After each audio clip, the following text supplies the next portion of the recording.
transcription translation. That's what transforms a static chemical code into actual living, breathing function. Exactly. And if there's one core theme running through all this material, it's this really remarkable idea that biological fidelity, accuracy, is maintained through managing imperfection. Ah, okay.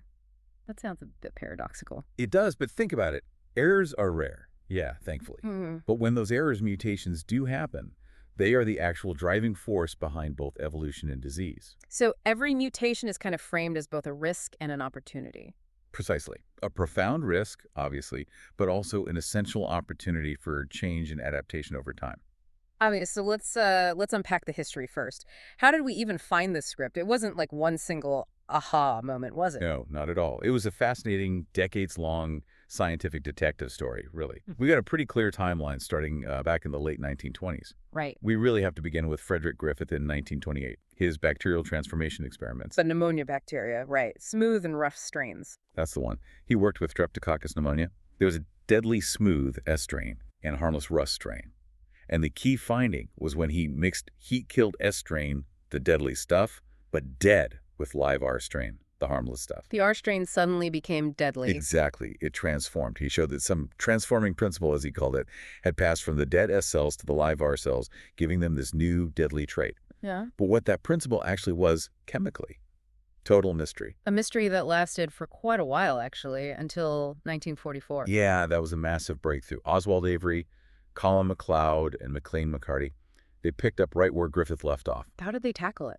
Systematically. They used enzymes to destroy different components of the S strain, one by one. Proteins, lipids, carbohydrates, RNA, DNA, to see which ones stopped the transformation. So process of elimination. Precisely.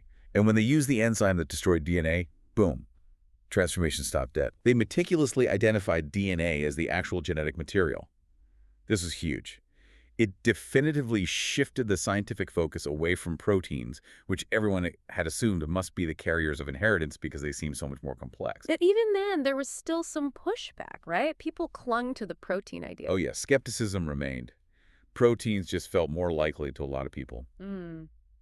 But then the early 1950s came along and things really accelerated, bringing the final kind of undeniable A proof. real flurry of activity then. It really was. 1952 was a critical year. Two massive developments. First, Rosalind Franklin produced that incredibly famous X-ray diffraction image, Photo 51. Ah, yes. Photo 51. Often overlooked in the popular telling of the story, but that single photograph was absolutely crucial. It provided the precise physical measurements, the musical pattern, the dimensions needed to figure out the structure. And the second big thing in 52. Same year, Alfred Hershey and Martha Chase. They used bacteriophages viruses that only infect bacteria in this really elegant experiment. The blender experiment. That's the one. The Hershey-Chase experiment provided the definitive confirmation. They cleverly labeled the protein coats of the viruses with radioactive sulfur and the viral DNA with radioactive phosphorus. Different elements so they could track them separately. Exactly. So they let the phages infect the bacteria, then used a blender to knock the virus particles off the outside of the bacteria and separated everything out. What did they find? Only the phosphorus, the DNA, went inside the bacterial cells. The sulfur, the protein, stayed outside. Bingo. It cemented the role of DNA as the instruction manual. No more ambiguity. Which naturally set the stage perfectly for 1953, Watson and Crick. James Watson and Francis Crick, yeah. They put all the pieces together, Chargaff's base pairing rules, Franklin's X-ray data, the chemical knowledge, and elucidated the actual DNA double helix structure. And that wasn't quite the end of the foundational story, was it? There was still the how does it copy question. Right. One last crucial piece of the puzzle came in 1958 with Matthew Meselson and Franklin Stahl. Their experiment was just beautiful, so elegant. Using nitrogen isotopes. Yeah, heavy and light nitrogen isotopes. They grew bacteria in heavy nitrogen, then switched them to light nitrogen medium and tracked the density of the DNA over generations. And what did that show? It confirmed the model of semi-conservative replication, meaning when DNA copies itself, each new double helix consists of one original old strand conserved and one brand new synthesized strand. So not fully new, not fully old, but half and half. Exactly. That answered the critical how of inheritance, how the information is passed down accurately. Okay, so we've got the history nailed down. Now let's dive into the actual physical blueprint, the structure of this script. What are the absolute basic You can do components? it. The Lego Let's bricks, work if you will. today The to make basic units are tomorrow a called better nucleotides. day. Think of each one as a Okay. distinct building block. You can do And each it. block has 3 Let's parts. work parts, today okay. to make You've got a tomorrow sugar, a better which is day. deoxyribose in DNA, Okay. hence the name. You You've got a can phosphate do it. group, Let and then you have one of 4 nitrogenous bases. And those bases are the famous letters A, T, G, C, adenine, thymine, guanine, cytosine. Correct. And the specificity of how these bases pair up is what allows the molecule to actually encode information. It's the sequence that matters. How do they pair up? They pair using hydrogen bonds. And this pairing is very strict, following what are called Chargaff's rules. Adenine, A, always pairs up with thymine T, A with T, and guanine G always pairs with cytosine C. T with C. Always. Always. And crucially, A and T are connected by 2 hydrogen bonds. Okay, 2 bonds for AT. But guanine and cytosine are connected by 3 hydrogen bonds. 3 bonds for GC. Okay, here's where the detail matters, right? Yeah. What's the implication of 3 bonds versus 2? Is it just a chemical curiosity? Oh, definitely not just a curiosity. That third hydrogen bond in the GSE pair is functionally really significant. How so? It gives significantly greater thermal and chemical stability to regions of the genome that are rich in G and C bases. Makes sense. More bonds, harder to break apart. Exactly. Imagine trying to unzip a zipper. If each link has 3 interlocking teeth instead of 2, it's just tougher, requires more energy to pull apart. So why would the cell care about having these hot spots of stability? What's the advantage? Well, it matters a lot for regulation and function. Regions of the genome that need to be structurally stable, maybe core housekeeping genes or areas that need to be kept tightly regulated, often tend to be GC-rich. Okay. Conversely, think about where replication starts the origin of replication, or ORI sites, which we'll talk more about. Yeah. Those spots need to be opened up easily to get the copying process started. So guess what? They're often AT-rich. Those 2 hydrogen bonds are just easier to melt apart. Ah, clever. So the chemistry itself provides a layer of control over accessibility. It's fundamental, regulating accessibility through pure chemistry. Now, beyond the bases, the overall architecture of the helix is critical too. The 2 strands run anti-parallel. Yes, absolutely critical. One strand runs in the 5' to 3' direction, and its partner runs in the opposite, 3' to 5' direction. Think of them like 2 lanes of a highway with traffic going in opposite directions. And why is that so non-negotiable? It dictates absolutely everything about how enzymes interact with the DNA. Polymerases, ligases, repair enzymes, they all read and synthesize in a specific direction, usually 5' to 3'. If the strands were parallel, the geometry needed for these enzymes, especially for adding new nucleotides, just wouldn't work. The whole system would fail. Okay, so anti-parallel is key. Now, looking at the actual physical coil, you always hear about the major and minor grooves. What are they and why are they important? They're literally grooves or spaces that form on the outside of the double helix because of the way the strands twist around each other. The major groove is wider, the minor groove is narrower. And their function. They are absolutely crucial recognition surfaces. The edges of the base pairs are exposed differently in these grooves. Ah, so proteins can read the sequence from the outside. Exactly. Proteins, especially things like transcription factors, TFs, that need to find specific DNA sequences to regulate genes, don't usually bind randomly. They scan along the DNA and interact specifically within the patterns of chemical groups exposed in the major and minor grooves. They can essentially read the sequence without having to pry the helix open first. Like molecular braille. That's a great analogy. It's the chemical equivalent of Braille for these molecular machines. Okay, structure makes sense, but how does this incredibly long molecule, meters long if stretched out, right, fit inside a tiny cell nucleus? Yeah, the packaging is just an architectural masterpiece. It happens in several stages. The first challenge is managing supercoiling. Supercoiling, like twisting a rubber band. Exactly like that. As the helix is unwound for replication or transcription, the parts ahead of the unwinding get twisted up even tighter, creating tremendous stress. It would quickly grind everything to a halt. So how does the cell deal with that? It uses enzymes called topoisomerase. Topoisomerases, too, are the molecular stress relievers. Topo I makes a cut in one strand, allows it to unwind and relax, and then seals the cut. Okay, a single strand break. Right. Topoisomerase II is even more dramatic. It makes a cut in both strands, passes another segment of the double helix through the break, and then reseals the cut. This is crucial for untangling DNA, especially during cell division when sister chromatids need to separate. Wow, okay. Molecular magicians, basically. Pretty much. They ensure the DNA doesn't get hopelessly tangled. So that manages the twisting stress. Then we get to the actual compacting, the famous beads on a string structure. Right. That's the next level. Yeah. The fundamental unit here is the nucleosome. The bead. The bead, exactly. The DNA winds around a core protein complex, an octamer, meaning 8 proteins made of histones. Histones. Heard of those. There are core histones, Mm. 2 copies each of H2H to be H3 and H4. Think of this histone octamer as the spool, and the DNA is the thread wrapping around it, about 1.7 times per spool. Okay. DNA wrapped around histone spools. These nucleosomes, these beads, are then linked by short stretches of linker DNA, the string. And this whole structure then coils and folds up further and further, involving another histone, H1, which helps clamp the DNA to the nucleosome, leading to the highly condensed chromatin fiber. And that chromatin fiber makes up the chromosome we see. Essentially, yes. The degree of this packaging, how tightly wound or loosely accessible the chromatin is actually the very first layer of gene regulation. Tightly packed DNA is generally turned off. Makes sense. Harder for the machinery to get in. So DNA is the master script, locked away safely, highly packaged.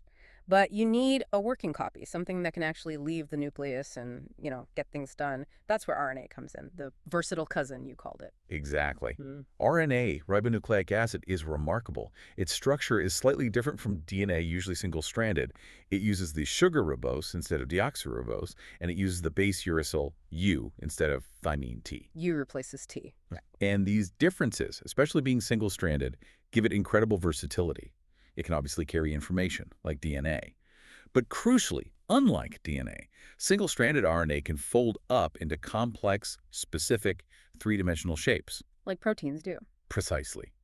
And because it can form these shapes, RNA can actually catalyze chemical reactions. It can act as an enzyme, which we call a ribozyme.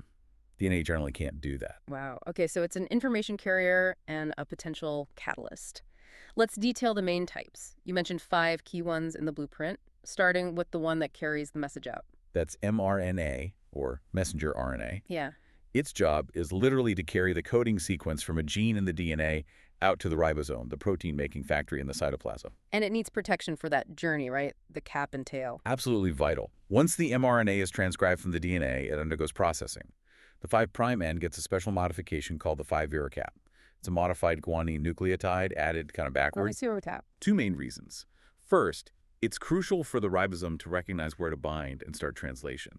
Second, it protects the mRNA from being chewed up by enzymes called exonucleases that are floating around in the cytoplasm. Okay, protection and recognition at the front end and the back end. The 3' end gets the poly-A tail.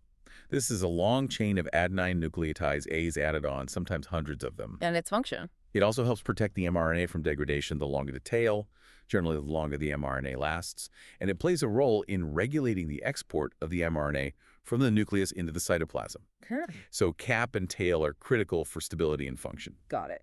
mRNA carries the message. Next, the translator molecule. That would be tRNA, transfer RNA. This is the crucial adapter molecule. It's relatively small, and it folds into a very distinct kind of cloverleaf-like 3D shape. And it has 2 important ends. Exactly. At one end, there's a loop containing 3 bases called the anticodon. This anticodon base pairs specifically with the 3-base codon on the mRNA. So it reads the mRNA code. It reads the mRNA code.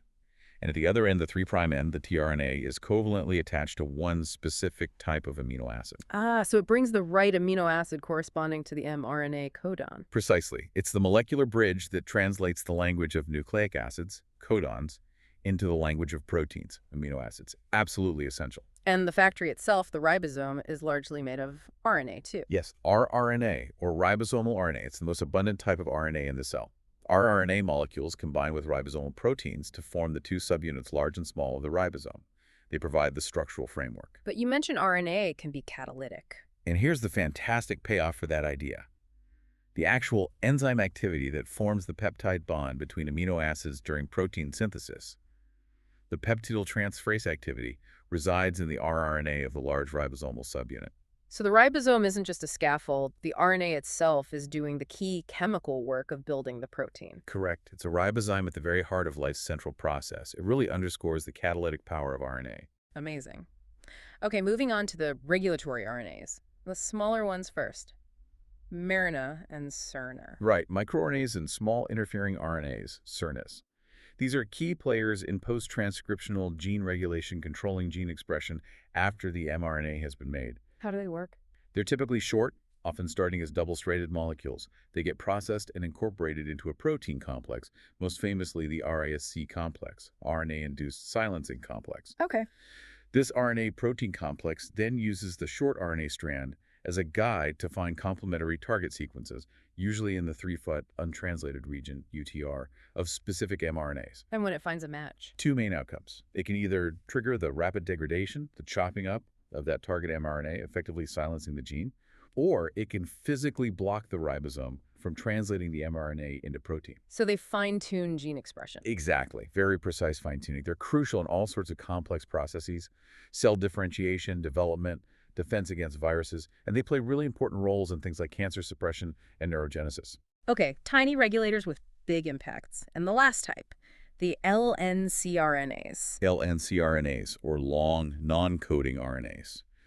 As the name suggests, they're long, but they don't code for proteins. So what do they do? Their length and ability to fold into complex structures allow them to act as molecular scaffolds or guides. They can bind to multiple other molecules, DNA, proteins, other RNAs simultaneously. Bringing things together. Precisely. They can, for example, recruit chromatin remodeling complexes, the proteins that modify histones or methylate DNA, and guide them to specific locations in the genome. Directing the epigenetic machinery. Exactly. A classic example is the LNCRNA called ZIST, which is involved in X activation. In female mammals, one of the two X chromosomes is largely silenced. ZIST RNA coats that chromosome and recruits silencing complexes, effectively shutting it down through epigenetic modifications. So LNCRNAs are major players in large-scale gene regulation and genome architecture. All right, so we have this incredibly complex, well-structured script, but it has to be copied, doesn't it? Billions, maybe trillions of times over a lifetime with almost perfect accuracy. That's DNA replication. The goal is crystal clear. Produce 2 exact copies of the entire genome before a cell divides. And as Messelson and Stahl showed, it uses that semi-conservative mechanism. Each new DNA molecule gets one old strand and one new strand. Where does this whole process kick off? It starts at specific sites on the DNA called origins of replication, or ORI sites. Prokaryotes usually have one, but eukaryotes, with their much larger genomes, have multiple ORI sites along each chromosome. This speeds things up considerably. Multiple starting points. Makes sense. At each ORI, the process of initiation begins. The first step is unwinding. You need to separate those 2 tightly bound strands. Who does that? That's the job of an enzyme called helicase. It binds at the ORI and uses the energy from ATP hydrolysis to power its way along the DNA, forcefully unwinding the double helix and creating 2 single strands. This forms a structure called the replication fork. A Y-shaped junction. Exactly. But as soon as those strands are separated, they're quite unstable. They want to snap back together, and they're also vulnerable to damage. So you need something to keep them apart and safe. Molecular chaperones again. You got it. Single-strand binding proteins, SSBs, immediately coat the exposed single strands. They prevent them from reannealing, from zipping back up prematurely, and they also protect them from being degraded by cellular enzymes. Okay, strands unwound and protected. What else happens at initiation? We talked about supercoiling stress. Right. As helicase unwinds the DNA at the fork, it causes the DNA ahead of the fork to become overwound, creating that positive supercoiling stress. And that's where the topoisomerases come in again, working constantly. Absolutely. Topoisomerase I and AT2 are working continuously just ahead of the fork, nicking and resealing the DNA to relieve that torsional strain. Without them, the fork would grind to a halt very quickly. Okay, so the track is clear, the strands are separated. Now we need the actual copying enzyme, the polymerase. But you mentioned it has a limitation. A crucial one. DNA polymerase, the main enzyme that synthesizes the new DNA strands, cannot start synthesis de novo. It can't just grab onto a single strand and start putting down nucleotides. It needs a starting block. Exactly. It needs an existing short sequence, called a primer, with a free 3' hydroxyl group to attach the first new DNA nucleotide to. And who makes that primer? An enzyme called primus. And here's a really interesting subtlety. Primus is actually an RNA polymerase. It synthesizes a short RNA primer, not a DNA primer, typically 5-10 nucleotides long. Why RNA? That seems counterintuitive if you're making DNA. It's thought to be related to error correction. Primus is relatively error-prone compared to DNA polymerase. By making the primer out of RNA, the cell essentially flags it as a temporary, lower-fidelity starting piece. So it can be easily recognized and removed later. Precisely. Enzymes like RNase H can specifically target and remove the RNA primers later in the process, and DNA polymerase can then fill in the gap with high-fidelity DNA. It minimizes the chance of incorporating an error right at the beginning. So Primus lays down the short RNA You can primer, do it! providing that Let's essential work free today to make 3-OH tomorrow group. a better Got it. Primer day! in place. Now the Okay! main event, You can do elongation. Now it! the main DNA Let's work polymerase can today latch to on. make tomorrow a In better prokaryotes, the day! workhorse is DNA Okay! polymerase III. You can In do it! eukaryotes, it's mainly DNA polymerase delta and epsilons. They bind to the primer template junction and start adding DNA nucleotides complementary to the template strand, And they only add in one direction. strictly 5' to 3'. They read the template strand, which runs 3 to 5 fus, and synthesize the new strand by adding nucleotides to the 3-OH end of the growing chain. Okay, so that 5' to 3' directionality combined with the anti-parallel nature of the strands must create a problem at the replication fork, doesn't it? It creates the famous asymmetry. One template strand, the one running 3 to 5 feet towards the fork, allows for continuous synthesis. As the helicase unwinds, the polymerase can just follow along smoothly. This is called the leading strand. Okay, continuous synthesis on the leading strand. What about the other strand? The other template strand runs 5 to 3 fits towards the fork. Since DNA polymerase can only synthesize 5 to 3 fit, it has to work away from the fork on this strand. So it has to wait for the fork to open up a stretch, then synthesize backwards. Exactly. Primus has to lay down multiple RNA primers along this strand as the fork progresses. Then DNA polymerase synthesizes short stretches of DNA away from the fork, starting from each primer, until it bumps into the previous primer. These short, discontinuous fragments are called Okazaki fragments. This strand is known as the lagging strand. Lagging strand Okazaki fragments. Got it. Yeah. Discontinuous synthesis, that sounds much slower and more complicated. It is inherently more complex. It requires repeated priming, synthesis, primer removal, and gap filling.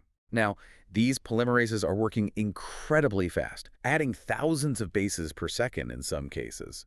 How do they stay attached to the DNA template? Do they just fall off easily? They would if not for another crucial protein, the sliding clamp. In eukaryotes, this is called pCNA, proliferating cell nuclear antigen. A clamp, what does it do? It's a ring-shaped protein. A special clamp loader complex uses ATP to open the ring, slip it around the DNA right behind the primer, and then close it. The DNA polymerase then associates with the sliding clamp. Like a safety harness tethering the polymerase to the DNA. Exactly like that. It dramatically increases the enzyme's processivity, meaning how many nucleotides it can add before dissociating from the template. It goes from adding maybe a few dozen bases to adding tens or hundreds of thousands without falling off. Absolutely essential for efficient replication. Okay, speed and processivity are covered. But what about accuracy? Mistakes must happen, even with the base pairing rules. How does the system catch errors during synthesis? This is where DNA polymerase shows its real genius. It has an intrinsic proofreading ability, mediated by its 3-uracil exonuclease activity. Exonuclease, meaning it can cut nucleotides off. Yes, specifically from the 3' and the growing end. Here's how it works.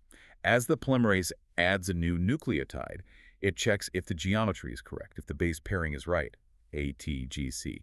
If it accidentally adds the wrong base, say AG opposite of T, the resulting mismatch creates a little bulge or distortion.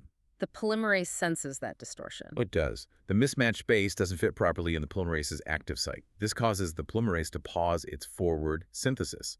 It then repositions the end of the growing strand into a different active site on the inside, the 3' exonuclease site. Okay. This site chews back one nucleotide, removing the incorrect base. Yeah. Then the strand flips back to the polymerization site, and the polymerase tries again to add the correct nucleotide. Wow, so it's like hitting the backspace key on a keyboard immediately after making a typo. Perfect analogy. This immediate proofreading catches the vast majority of errors, increasing replication fidelity by about 100 to 1,000-fold.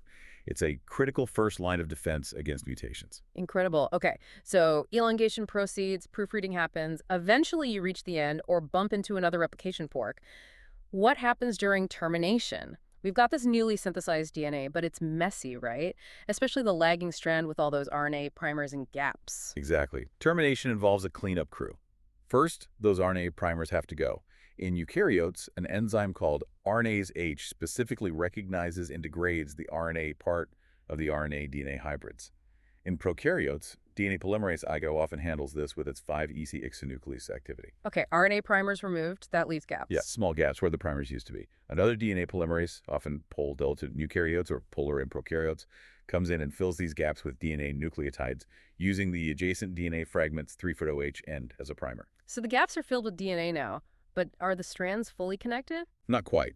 There's still a final break, or nick, in the sugar phosphate backbone between the newly synthesized DNA that replaced the primer and the DNA fragment synthesized earlier, like the Okazaki fragment. The final seal. That's the job of DNA ligase. It uses ATP to create the final phosphodiester bond, sealing the nick and creating a continuous unbroken DNA strand. Ligase is essentially the molecular glue. Okay, cleanup complete, strands sealed. But there's a unique problem for eukaryotes with their linear chromosomes, isn't there? The end replication problem. Yes, this is a major issue. Think about the lagging strand. When the very last RNA primer at the extreme 5' end of the newly synthesized strand is removed, there's no upstream 3'OH group for DNA polymerase to use to fill that final gap. So every time the DNA replicates, that little bit at the end can't be copied. The chromosome gets shorter. Exactly. With each round of replication, the ends of linear chromosomes, called telomeres, would progressively shorten. Eventually, this would start eating into essential gene coding regions, which would be catastrophic. So how do cells solve this potentially existential crisis? They use a specialized enzyme called telomerase. Telomerase is fascinating as a ribonucleoprotein, meaning it's made of both protein and RNA. RNA again. Yes. And crucially, the RNA component within telomerase contains a template sequence. This template corresponds to the short, repetitive DNA sequence that makes up the telomeres. In humans, it's TTAG repeated thousands of times. Well, so telomerase carries its own template. How does it use it? Telomerase acts as a reverse transcriptase. Hmm. It binds to the 3' overhang at the end of the chromosome, the template strand that extends beyond the shortened new strand. It then uses its internal RNA template to synthesize new DNA repeats, extending that 3' overhang. Adding more T to G repeats onto the template strand. Right, it extends the template strand. This longer template then provides enough room for primus and DNA polymerase to come back in and synthesize the complementary strand further out, effectively filling in the gap and lengthening, or at least maintaining, the telomere length. Clever. So it counteracts the shortening. Where is telomerase active? It's highly active in cells that need to divide indefinitely, like germ cells, sperm and egg precursors, and most stem cells. This ensures that the full genome length is maintained across generations and throughout development.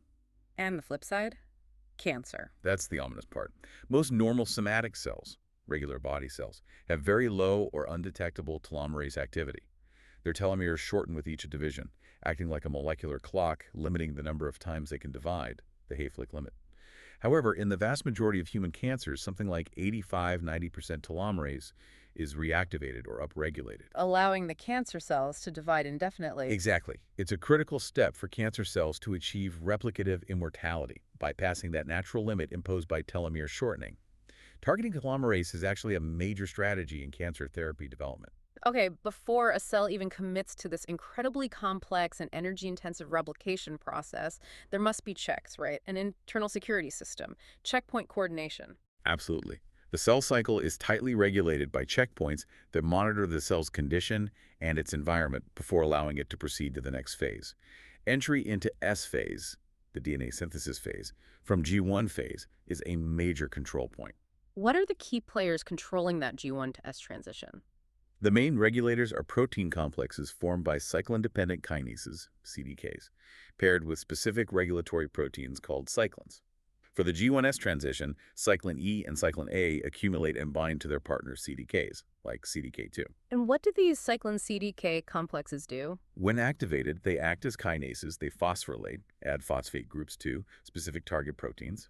This phosphorylation acts like a molecular switch, activating proteins needed for DNA replication, like components of the replication machinery, and inactivating inhibitors that were preventing S-phase entry. They essentially give the green light for replication to begin, ensuring it only happens once per cycle as cyclins are later degraded. So they control the timing. But what about ensuring the DNA itself is okay before copying it? What if it's damaged? That's where the ultimate guardian comes in, the famous tumor suppressor protein, P53. The guardian of the genome. Rightly nicknamed. Its levels and activity dramatically increase in response to cellular stress, especially DNA damage detected before S-phase or before mitosis. And what does P53 do when activated? It acts primarily as a transcription factor. It binds to DNA and turns on the expression of genes that have two main outcomes. First, cell cycle arrest. It upregulates proteins like P21, which is a potent inhibitor of the cyclin CDK complex, as we just talked about. So it slams on the brakes, halting the cell cycle. Exactly. It buys the cell time to repair the DNA damage before attempting to replicate it. And if the damage is too severe, Then P53 triggers the second outcome, apoptosis, or programmed cell death. It activates pro-apoptotic genes like BAX, initiating a cascade that leads to the cell's self-destruction. It's a selfless act, sacrificing the damaged cell to protect the organism as a whole from potentially cancerous mutations. the clinical importance of P53 is just staggering, isn't it? It's monumental. P53 is the single most frequently mutated gene in human cancers. It's estimated that over 50% of all human tumors have a defective P53 pathway. So losing that guardian basically opens the floodgates. It means that cells with damaged, unstable DNA are allowed to survive and replicate, propagating those errors and dramatically accelerating the accumulation of mutations needed for cancer development. It's a cornerstone of genomic integrity. This perfectly leads us into the full suite of defenses, the DNA repair mechanisms. Because even with proofreading and checkpoints, DNA is under constant assault, isn't it? Absolutely constant. UV light from the sun, chemical mutagens in the environment, reactive oxygen species generated during normal metabolism. The genome is constantly being damaged. Without robust repair systems, life as we know it just couldn't exist. We already covered proofreading by DNA polymerase, the immediate fix during replication. What are the main systems that clean up damage after it occurs or after replication is done? There are several major pathways, each specialized for different types of lesions. Let's start with mismatch repair, MMR. Mismatch repair. So this fixes errors that proofreading missed during replication, like that GT pair we mentioned. Exactly. MMR scans the newly synthesized DNA after replication, looking for these mispaired bases that slip through the cracks. Okay, but how does it know which of the two bases in the mismatch is the wrong one? How does it know which strand is the original template and which is the newly made error-containing strand? That's the critical challenge for MMR. In bacteria like E. coli, it's relatively simple. The original template strand is marked with methyl groups at specific sequences, GATC sites, but the newly synthesized strand is temporarily unmethylated right after replication. So the MMR machinery recognizes the unmethylated strand as the new one and corrects the base on that strand. Clever marking system. What about eukaryotes? It's more complex. It is, and not fully understood in all details, but it seems to rely on recognizing signals associated with newly synthesized DNA, particularly in the lagging strand. Things like the nicks or gaps left between Okazaki fragments before ligation, or the presence of the PCNA sliding clamp, might help identify the new strand. Okay, so it identifies the mismatch and the new strand. What proteins are involved and what do they do? Key factors include proteins called MUD-S homologs, like MSH2 and MSH6 in humans, which recognize and bind to the mismatch itself. Then MUT-TL homologs, like MLH1 and PMS2, are recruited. This complex then activates an endonuclease to nick the backbone of the new strand near the mismatch. It makes a cut. Yes. Then an exonuclease chews away a segment of the new strand, including the mismatched base. DNA polymerase, usually pol delta, comes in to fill the gap correctly, using the original template strand as a guide, and finally DNA ligase seals the nick. It's quite a coordinated process, and the clinical connection here is significant. Hugely significant. Defects in the main MMR genes, particularly MSH2 or MLH1, called Lynch syndrome, also known as hereditary non-polyposis colorectal cancer, HNPC. A T syndrome. It's one of the most common hereditary cancer predisposition syndromes.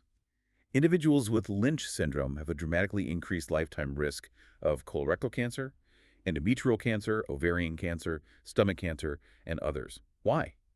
Because their MMR system is faulty, leading to a much higher mutation rate, a mutator phenotype, especially in repetitive DNA sequences called microsatellites. Wow, failure of this one repair system has massive consequences. Okay, next repair pathway, base excision repair, BER. What kind of damage does this handle? BER is designed for smaller, non-helix distorting lesions, usually damage to a single base caused by things like oxidation, alkylation, or deamination. Deamination, like a base chemically changing into another. Exactly. A common example is cytosine spontaneously deaminating to become uracil, which obviously doesn't belong in DNA, or bases getting oxidized by reactive oxygen species.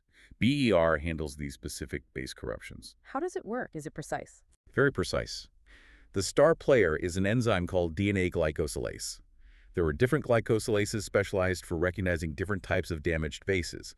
The glycosylase scans the DNA, finds the specific damaged base, like uracil, flips it out of the helix, and cuts the glycosidic bond connecting the base to the sugar phosphate backbone. It removes just the damaged base itself, leaving the backbone intact. Correct. This leaves behind an AP site and a pyrimidic site, a spot where the sugar lacks its base. Okay, a baseless site. How is that fixed? An enzyme called AP endonuclease recognizes the AP site and cuts the DNA backbone right next to it. Then, usually a specialized DNA polymerase beta in eukaryotes, comes in.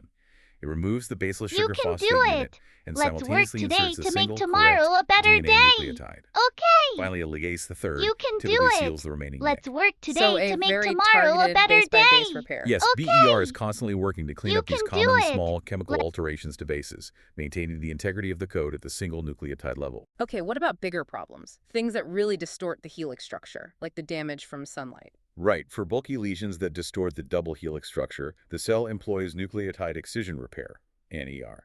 The classic example, as you mentioned, is the repair of pyrimidine dimers, especially thymine dimers, which form when adjacent thymine bases on the same strand get covalently linked together by UV radiation from sunlight. Those dimers really mess up the helix shape, don't they? They do. They cause a significant kink or bulge, which stalls both replication and transcription machinery.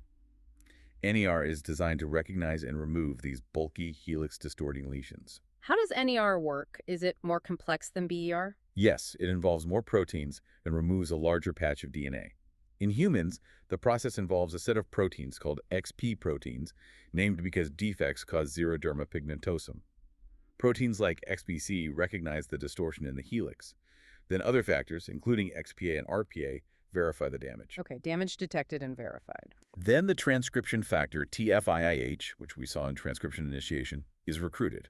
Two of its subunits, XPB and XPD, act as helicases to unwind the DNA around the lesion, creating a bubble. Then two endonucleases, XPG and XPFERCC1, are recruited to make incisions in the damaged strand on both sides of the lesion. Cutting out a whole segment. Exactly. They cut about 2432 nucleotides apart, excising a patch of the single strand containing the bulky lesion. Leaving a significant gap. Yes.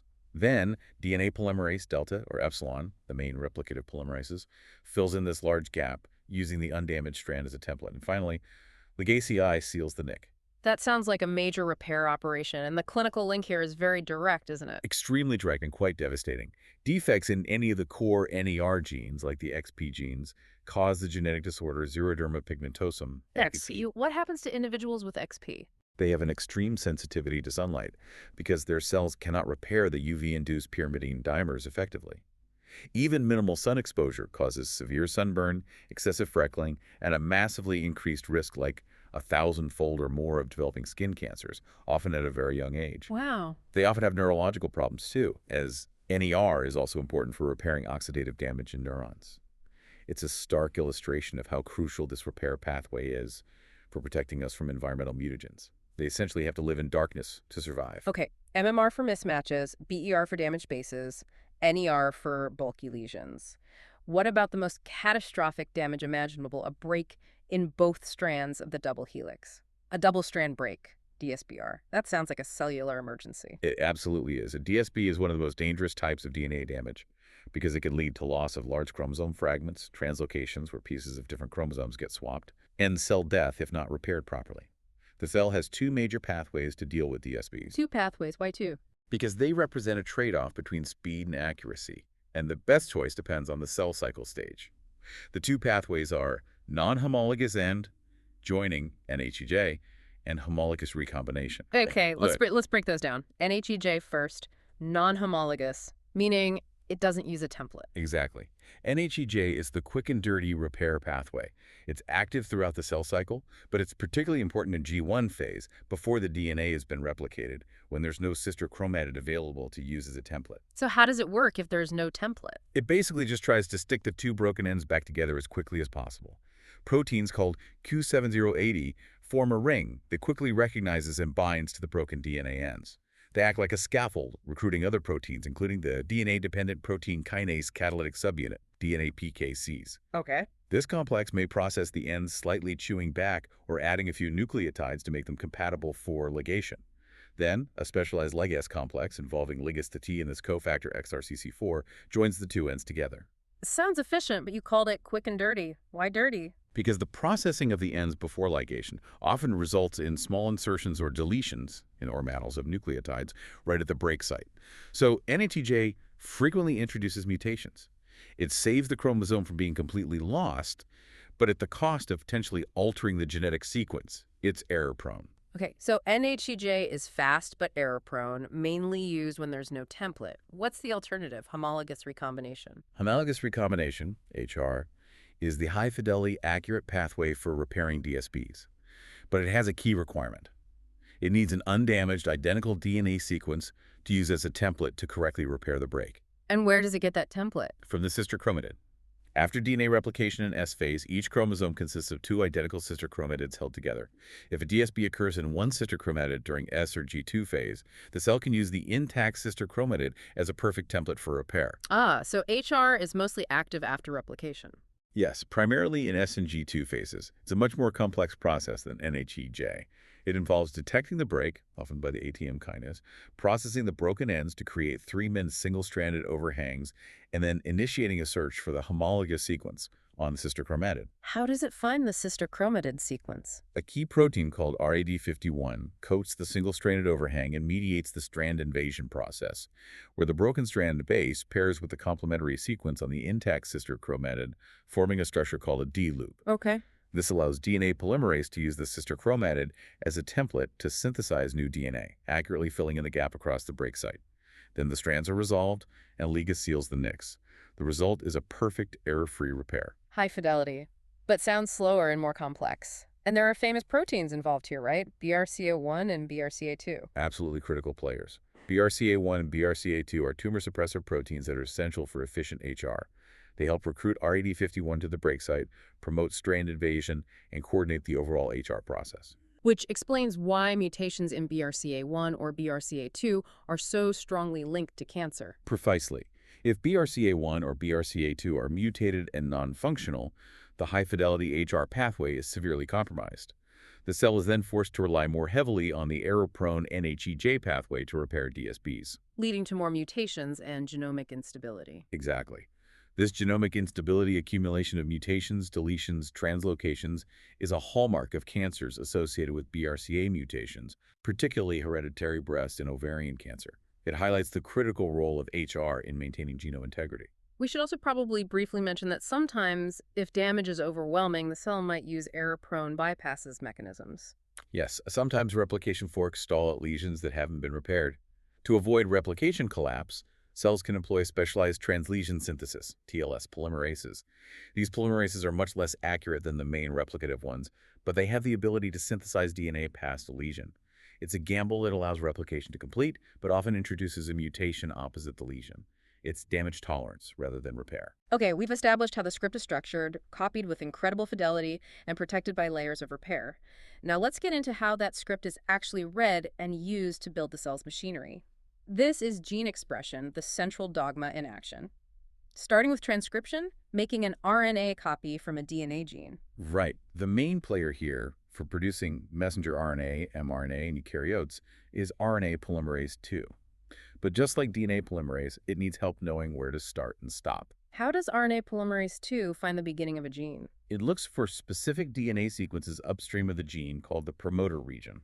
A key element within many promoters is the TATA box, a sequence rich in thymine, T, and adenine E nucleotides, typically located about 25-30 base pairs upstream from the transcription start site. The TATA box acts like a landing pad.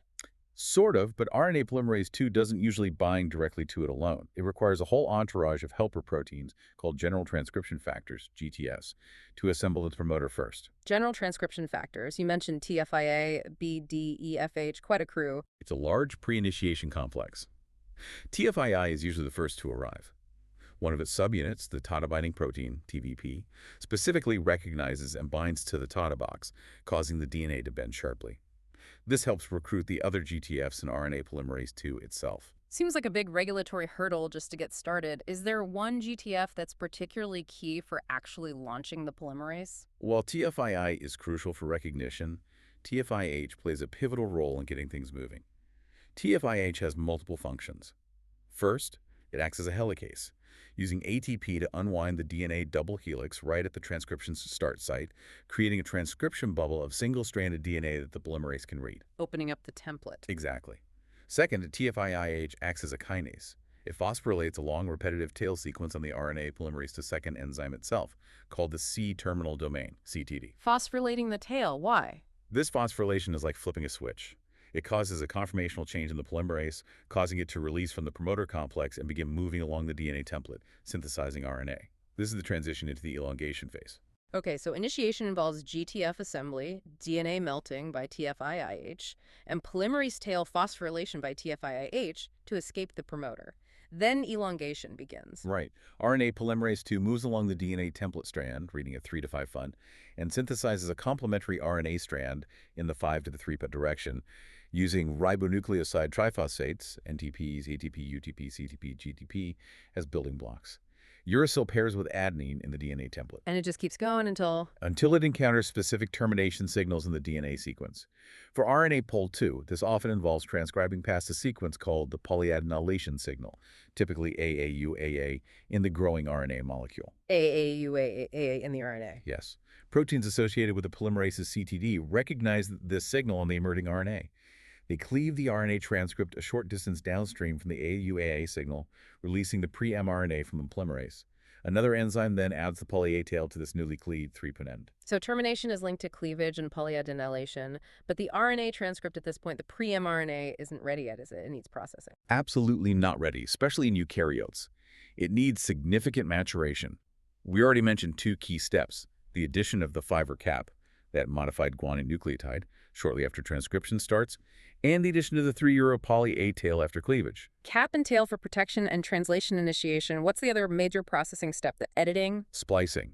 This is critical. Most eukaryotic genes contain non-coding regions called introns, interspersed between the coding regions called exons.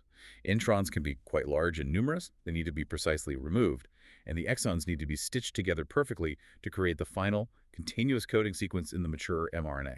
Removing introns, joining exons. Who does the splicing? This intricate process is